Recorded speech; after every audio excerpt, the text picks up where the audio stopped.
Hello everybody, welcome back to my channel. My name is Zeke, and in today's video I'm going to be talking about the 20 books that I read this month. Now 20 may seem like a very big number, and that's because it is, but I promise I don't usually read that much. I just had a lot of extra time because it's summer. I think there's usually like 1 month a year where I get to this many books, and that happened to be August. And also I'm filming this late, so it's gonna come out sometime into September, so a little late, but I hope you'll forgive me because I just had a lot to talk about and I was a little behind schedule. So I'm gonna try to get through this relatively quickly because obviously there's a lot to talk about, but I'm not gonna rush through anything. But I do want to start. I'm gonna try to talk a little from worst to best. I usually do chronologically what I read through the month, but I think I want to switch it up a little. It's not gonna be exact because I didn't actually organize from worst to best, but I kind of have general going from 2-star to 5-star, everything I read. And it was a very varied month, as you'll see, but overall went pretty well. So the first book I'm going to talk about is Victory City by Salman Rushdie. This I kind of picked up on a whim, but I also I'd heard of it before and I was kind of interested in it. I think the premise is really interesting. It sounds really good. We're basically following this girl who creates this city after her village is destroyed in this kind of ancient civilization type setting, and she makes the city, and we're following this city's history over I think a few hundred years, and we're seeing it grow. We're seeing the politics within the city. This girl eventually grows up and has a family, and we see many generations of that family, and so it's very sprawling, it's very expansive. But I only gave this book 2 stars because personally I thought the writing was very dry and impersonal, and it really took away from any emotion I could have had in the story, which was very disappointing because I think if I had had that emotional core, I would have cared more about the plot. But because we're kind of moving so fast through these generations and we don't really get any chance to learn about the characters themselves, it just kind of feels emotionless, at least it did to me, and that really kind of ruined the experience for me. But I definitely want to pick up more of Salman Rushdie's books because he's a very famous author, very controversial author, and I want to read some of what may be his better works, even though I didn't love this one. Next one I'm going to talk about is The Wall by a name I'm about to butcher. It's Marlon Hoschfer.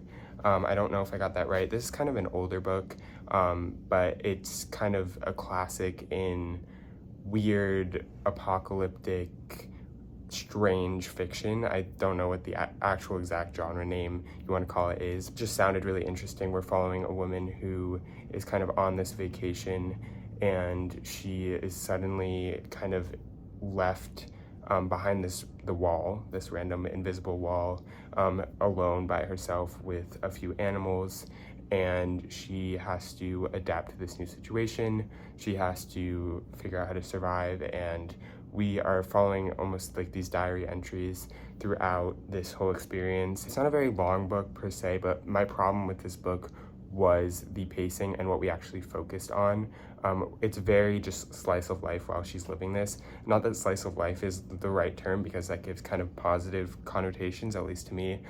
It's not really fun to read. It's a lot of her just living life, raising these animals, learning how to survive, and kind of ignoring the wall, which I felt like was the most interesting part, and we're kind of just not that focused on it. We're more focused on just the environment and her learning to live alone and learning to love or tolerate, but also gain something from the experience.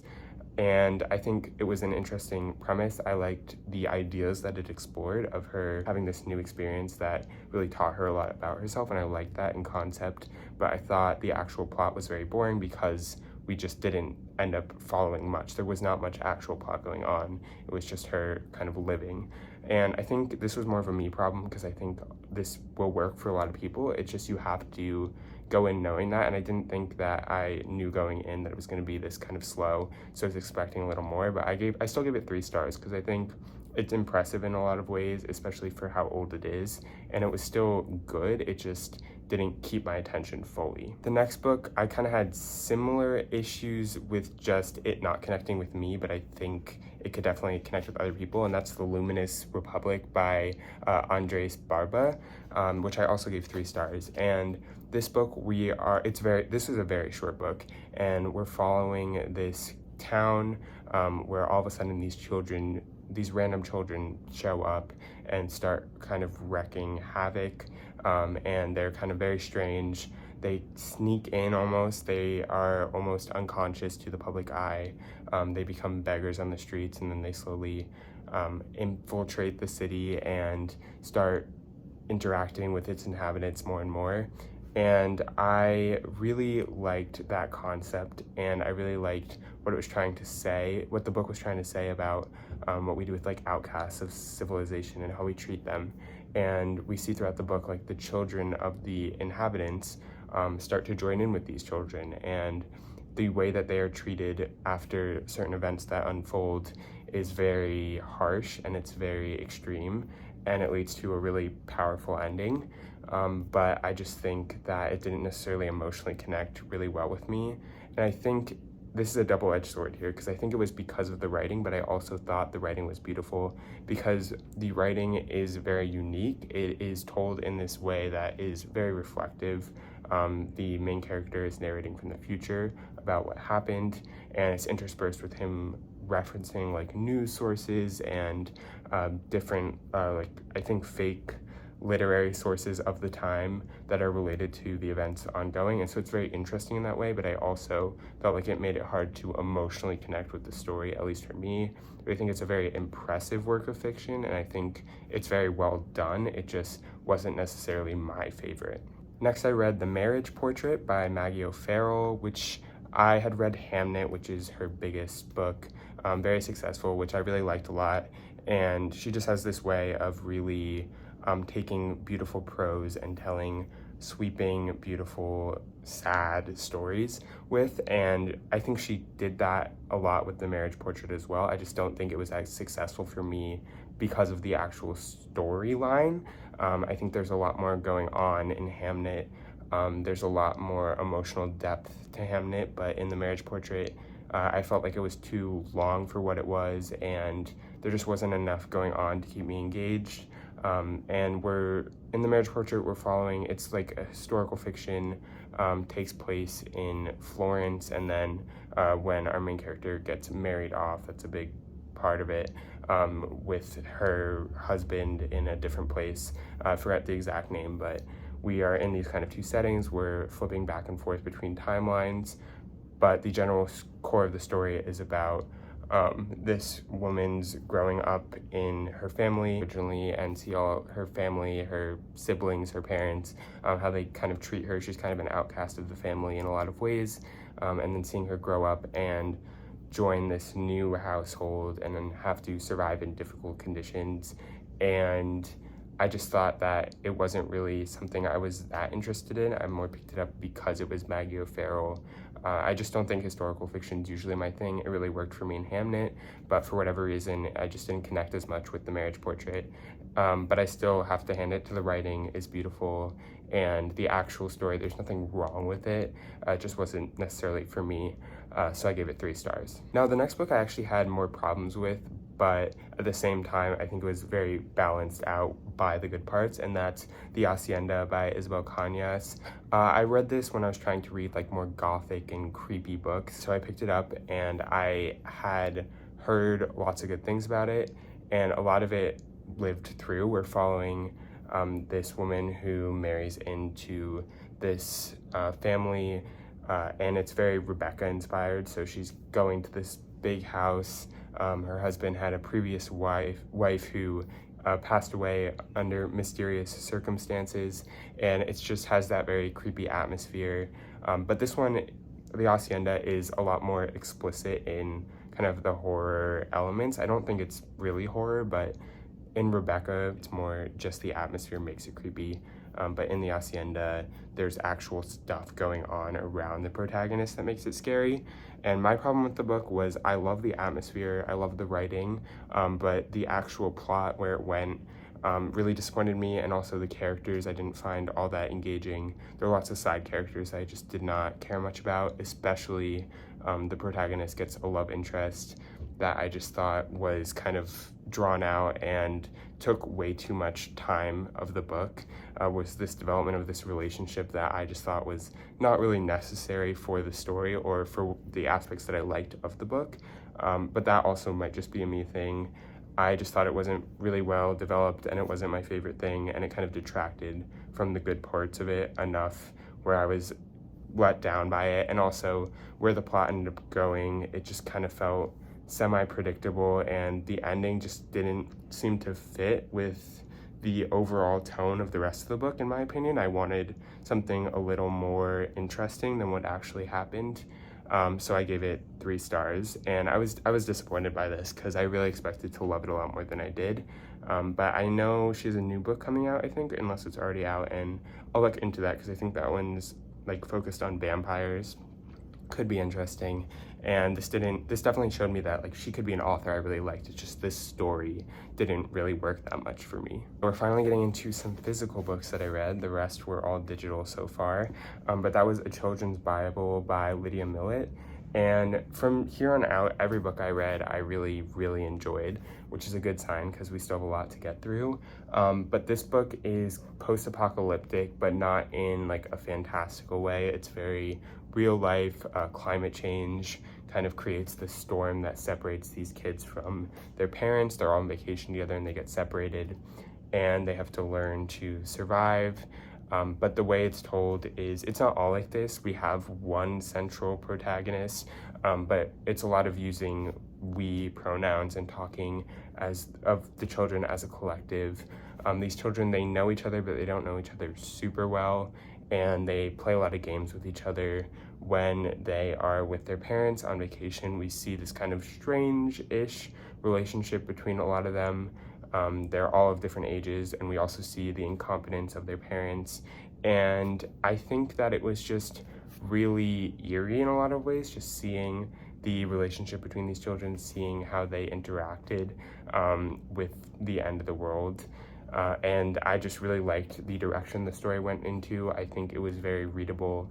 I think the plot was very engaging, and I really liked the ending. I think with post-apocalyptic books like this, the ending can be very unsatisfying, but I really liked how this kind of all got tied together, and I really liked that it was short too. And I just think this is a really well-written and well-made story, and I think that's the kind of thing I want from post-apocalyptic books. I like shorter post-apocalyptic books, I'm finding. I feel like I want it to be shorter and pack a punch, and I like that this was kind of more real-life inspired, even though there were some creepy, weird things with the children. It was very much just, this could happen maybe in our world. It wasn't very fantastical. I appreciated that, and I gave it 4 stars. The next book I read is gonna be weird for me to talk about because, if I'm being honest, I remember very little of reading this book. It's a short story collection by Recessive Teeth called Homesick for Another World. I've read every other one of her books. This was the last kind of thing I had to get to.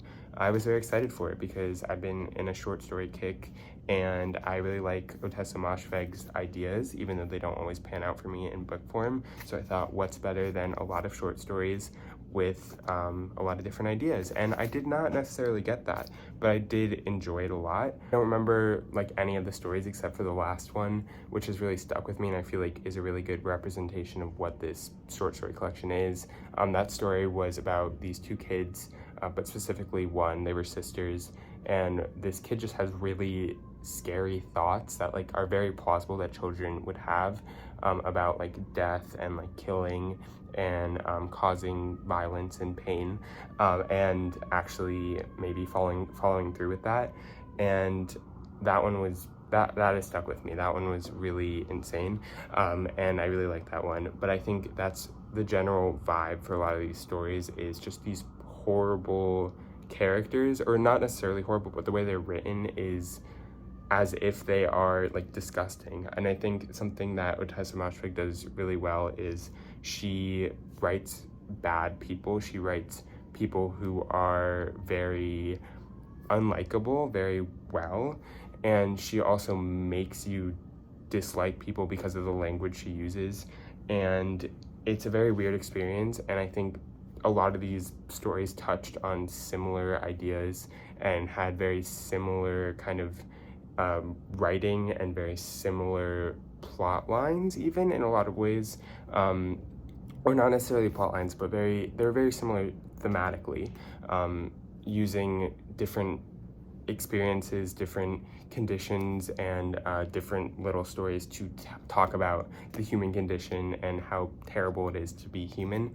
And I really think I need to reread this at some point, because honestly not a lot has stuck with me except for the general feeling I got and one or two of the stories. But I would definitely recommend this if you like Otessa Moshfegh. Maybe not if you don't want to read about stuff that is just depressing and kind of horrible, but this was really good at the time I read it, and I did give it 4 stars. I just wish I remembered a little more. Next, I read Animal by Lisa Taddeo.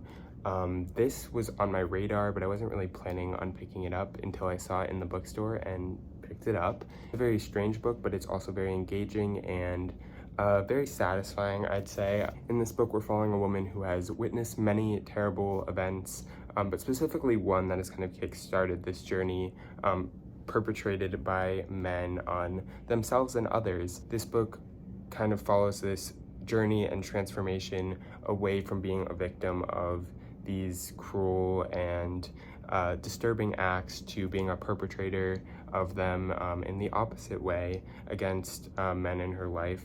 And it's just really one man by the end. I'm not going to say too much, but it really is a weird look into her psyche and also into her relationship with others. We see her develop many relationships at the start of this book. She moves across the country in order to meet a very specific person who she thinks will help her, and she moves into this little community where she meets a few other people who she has weird relationships with some of them that end really horribly. This is a hard book to talk about for me. I don't really have much to say other than if you want to see a book where a woman kind of goes through this weird transformation, and it has nice writing and cool kind of intercharacter relationships, interpersonal relationships, then read this book. But it's also very strange. I don't think it's going to be for everyone, and I think that you just kind of have to read it to find out. I don't think that there's a good way for me to kind of recommend this or not recommend this, but I would look into it more, see what other people have to say, because I don't really know how to talk about this, but I did enjoy it, and that was a 4-star read for me, so it was all good. The next book I read was really on a whim, and that was They're Going to Love You by Meg Howry. I think this was a debut novel. I might be wrong on that, but we're following this woman who is a dancer, and we're following her relationship specifically with her father, who has divorced from her mother when she was really little, and we're following her relationship with both her father and her father's house and her father's boyfriend, and this kind of betrayal that happened in the past between them. They're all caught up in this world of ballet and dance, and that eventually led to this betrayal that we learn more about throughout this book.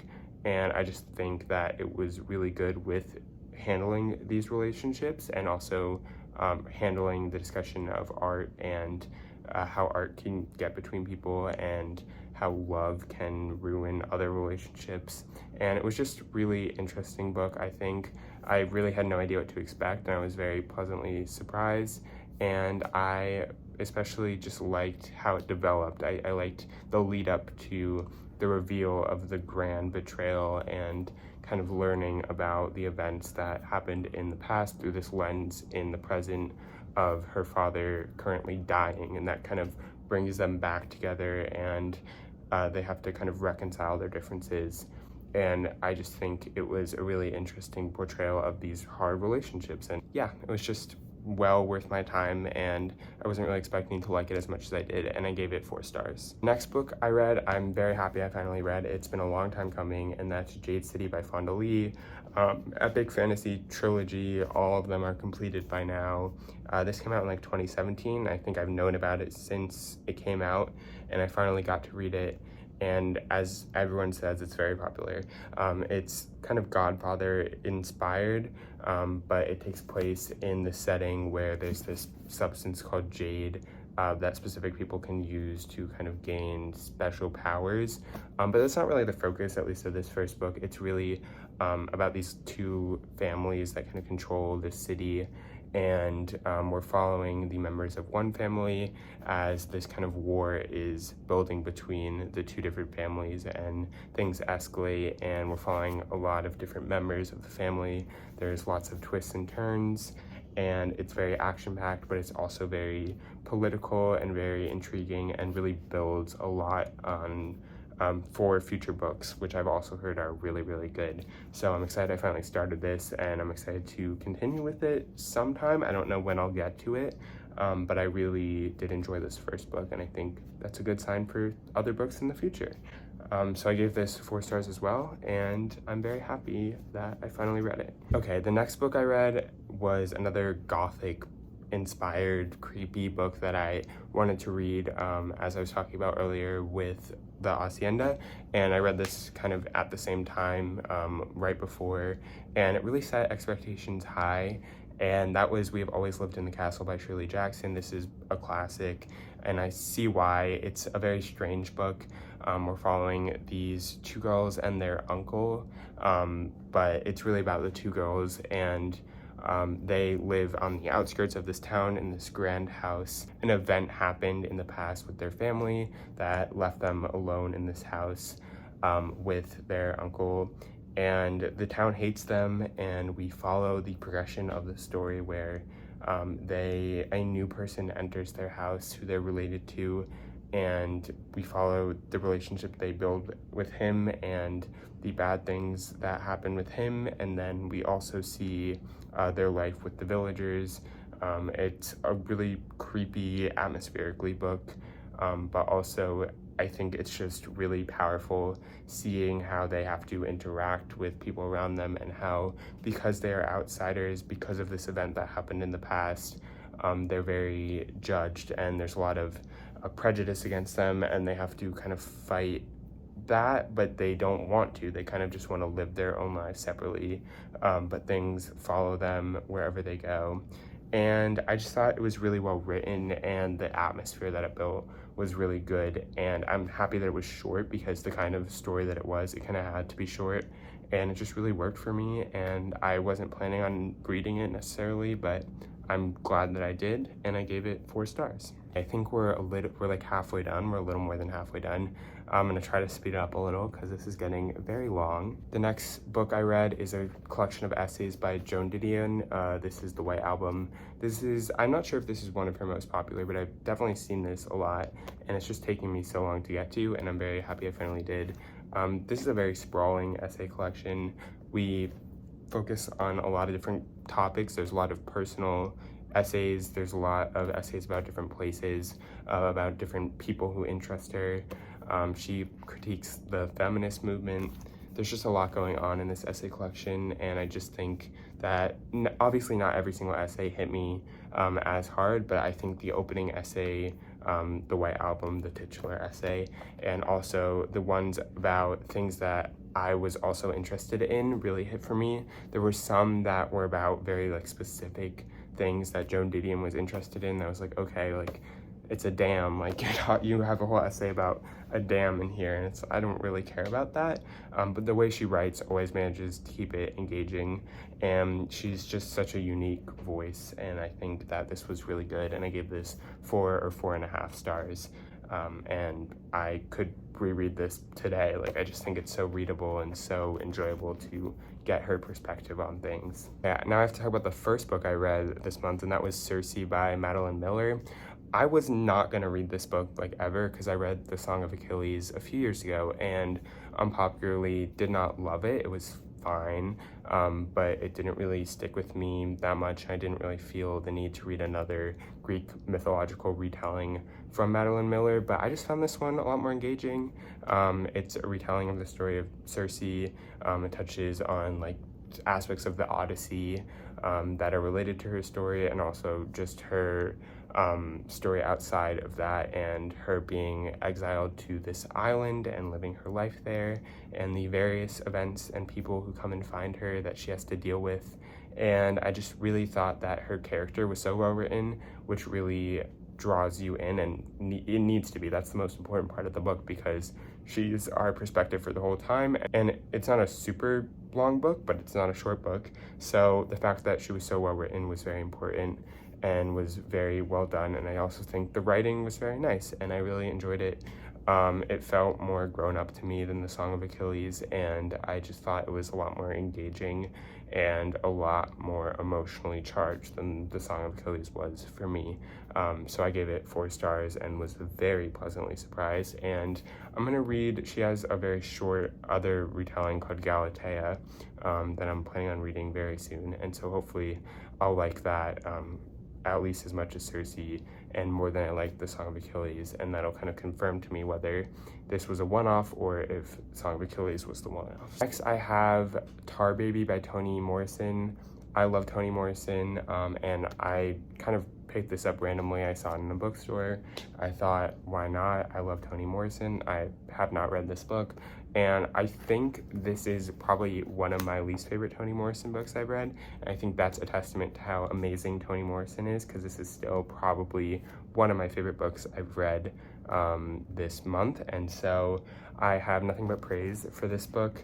For the most part, we are following this family, or this patriarch of the family, who has moved to this island and bought this land, and he lives in this grand house to kind of escape all of his problems, and he's there with his wife, and he's not there with his son. He has a complicated relationship with his son, and so we're following this family and this compound that they have, but at the same time we're also following the family of their servants and their daughter, who has a relationship who has a very connected relationship with the family, because they've had to live together for so long. And the kind of story kick-started and centers around the arrival of another man on the island who kind of sneaks in to the house, and it's just a big jumbled mess. There's a lot going on in the book, but it really at its core is about the relationship between these two families, the relationship of this white wealthy family to the island they inhabit, and also the people that they have served them, and how they treat them, and how they see them and perceive them. And also it's about the relationships within those families. It's just, there's a lot going on and a lot of discussions. And I think the only reason why I like this a little less is at the end we have kind of a setting change where I didn't really care for it that much. We get away from the island and 2 of the characters go to a city, and it made sense for the plot. I just kind of took me out of what I enjoyed so much about the story, which was the setting of this compound and seeing all these characters interact. But I still enjoyed the book quite a lot, and I still gave it 4 stars, and I still really love this and need to read everything that Toni Morrison has ever written. Okay, before I get to my 5 stars, I'm going to talk about the books that I didn't rate this month. I usually rate every book I read, but there's a few here that I didn't rate for various reasons I'm going to talk about, and that's just unusual, but it just happened to happen. I don't know why. First book I'm going to talk about is Panenka by Roman Hession. I might have pronounced that wrong, but it's about this former soccer player from kind of his glory days. He did something on the team, it's not revealed till later, to kind of disgrace him, and he has to now, in the future, as an older man, he has a family, he has a daughter, and his daughter has a son, and they all live together, and he has been tormented by kind of the town that will never give him a break because of this thing that happened in the past when he was on the soccer team. And he is now living with this weird headache illness, and we're just exploring his life, who he is, his relationships with his family, and his relationships with the townspeople. And for me, I just thought that I didn't emotionally connect to this story, but I recognized that it was probably a me problem because it is well written, the characters are well written, the relationships are well written. I just couldn't really care. I don't know why. I don't know if it was the time I was reading it. I don't really know what it was. I can't articulate it. It just didn't really work for me. But I didn't feel fair rating it low because there was nothing wrong with it, and I don't think that I could actually fully formulate my criticism of it. This book is nonfiction and I didn't rate it, and that's Woman, Race, and Class by Angela Davis. Really good, but also it's old, so it's very basic in a lot of ways, but it's very important and well written and has a lot of information about it, about kind of intersectionality, about the criticism of the white feminist movement, and Susan B. Anthony, and a lot of discussions of Black womanhood, and also how race and class and womanhood are all very related and important and have to be examined together, and very, very relevant for the present day, and discussions of intersectionality, and just a very important book. But I didn't rate it because it's nonfiction, but I would give it 5 stars if I rated nonfiction, which I don't really do. So very, very good. I think everyone should read it if you don't really have a good basis in this kind of theory, I guess you could call it.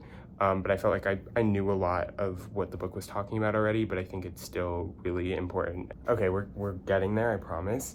The next book that I read was My Dark Vanessa by Kate Elizabeth Russell, and this was a really horrible book to read, and it's about this girl who's in boarding school and is sexually abused by her teacher. So obviously not fun reading material, very depressing and very well done. It is a very good exploration of this character's psyche and how this kind of grooming and abuse has traumatized her into adulthood, as accusations against this teacher start to come forth from other people, how her relationship with him has kind of made her try to retreat from the victim mentality and try to see herself as consenting in this relationship, even though that's obviously not possible, because he was her teacher and she was like 14. And so it's just a really interesting look at this character, because she doesn't want to be a victim and she feels a lot of difficult feelings about the situation and about the other people who are coming forward, and she has a very unique perspective. But I could not rate this because I hated reading it, but I'm not gonna say that it deserves a bad rating because of that. Obviously, it does what it wants to do incredibly well, and I would say perfectly almost. But I just didn't rate it because I didn't really feel comfortable because of the subject matter. But it's really good if you want to read this kind of story, but it's really hard to read, obviously, and you should look at any trigger warnings or whatever before you do, because it's a lot. Next, I read another Toni Morrison, Recessive Teeth. I cannot say that word for all my life. It's a short story though, and I didn't rate this because to me this feels more like a thought experiment than a book, and it's not a book. It feels more like a thought experiment than like a story. We're following these two girls who have known each other since their youth and have met and they meet a few times throughout the story, and we don't know which one's white or black, but Toni Morrison plays with that idea, and she plays on stereotypes and expectations, and using different descriptors and stuff like that to kind of make you think about your own mind and how you process things, and how society sees Black people and how society sees white people, and it's just really well done for what it is, but it's like 30 pages and is really more of that thought experiment than a short story, so I didn't really rate it because it didn't really feel like something I could rate. We get to the main event, which is the 2 5-stars I read this month, which are probably some of my favorite books I read this year. The first one I'm going to talk about is Our Wives Under the Sea by Julia Armfield. I was not sure going in if I was going to like this book or not because I've heard very mixed things. It's a story about these 2 women who are married, and one of them goes on these like deep sea exhibitions, and she's just come back from one that went wrong. She was gone for a few months instead of a few weeks, and things are very awry, things are very weird. There's just a lot of weird stuff going on. She's acting weird, and we're seeing this kind of progress, but the way it's written feels very emotionally detached to me, and it just adds to that really creepy atmosphere. And I just really liked where the story went. We get like no answers, it's not satisfying, but I think the ending really ties together the book with the relationship, which is at the core of the book. And I liked how it was told. We're flipping back and forth between the present, when the wife of the woman who went on the exhibition has to deal with her new experiences and new condition. We're flipping between that and the actual exhibition and what happened down there. But we get very small parts of what happened down there, and it really keeps you wanting more and more. And I just think it was really well done, really engaging, very strange. Not for everyone. If you don't want things that are going to be unsatisfying, you're going to hate this book. You won't get the answers you want. But I just think it's very powerful. It's a very powerful story, and it has a very powerful exploration of this relationship that really has stuck with me, and I really love this book. Now, the last book I'm going to talk about, I absolutely loved with all of my heart, and I was not expecting to, and that's The Story of a New Name by Elena Ferrante. Now, this is the second book in this series called the Neapolitan Novels, and it's this 4-book series where we're following the lives of these two girls, Elena and Lila, Lena. She has lots of different names. There's lots of nicknames in this book. And we're following their lives, their friendship, and throughout their lives of this relationship and their circumstances, how they change. And each book takes a new section of their life, from youth to kind of their middle ages. And we have this perspective of Elena looking back and writing kind of a biography almost of everything that happened in her life. Fine. And I read the first book a few months ago, and I liked it. I thought it was well done, but I didn't really care that much. I gave it 4 stars. I really enjoyed it for what it was, but I wasn't sure if I was gonna actually continue. And then I decided to pick this up because I was like, okay, I've heard such good things, I have to continue. And I read this in like a day. It was so good. I was so engaged. It picks up basically right where we get left off in the first book, and we have this new section of their lives. And I don't want to say too much, obviously, because it's the second book, and everyone loves this series, but the series is just, it's so good, and it's so hard to explain why. I just think that everyone says it's like the relationship and the writing, and I 100% agree with that, but there's this energy to it that I just think is so electric and so engaging, and it really just makes you want to read more and find out what happens next. It's very fast-paced, even though it's like, feels like a family drama almost in a way. It's very hard for me to explain what it is about this book that makes it so good, because I think the relationship between the two main characters is obviously important, but every aspect of the book, not just that, feels so readable and enjoyable to read. And it talks about politics, it talks about family, and it's just so good. And I think everyone should read this series. I gave this 5 stars, and I've already finished the 3rd book when I'm filming this, and I'm in the middle of the 4th book, so that should tell you how much I enjoyed this, and I'm enjoying the whole series. And I'm so happy I decided to continue, and that it's working for me this much. So those are the 20 books I read this month. That's going to be really fun for me to edit down to a reasonable video length. I bet this was very long, even so if you made it this far, I hope you enjoyed this video. Really enjoyed reading all these books, talking about all of them, and I hope you enjoyed hearing about them. I hope that I inspired maybe some of you to pick up some of these books, or if you had read them, I hope you enjoyed hearing my thoughts on them. And I can't wait for the rest of September, because I've been reading really good books in September too, and I'm not going to read as much obviously as August, but hopefully it'll still go well. But if you enjoyed this video, please feel free to like, comment, or subscribe if you want. It would be greatly appreciated. I try to post videos once a week, sometimes more, sometimes less, but I will see you in the next one.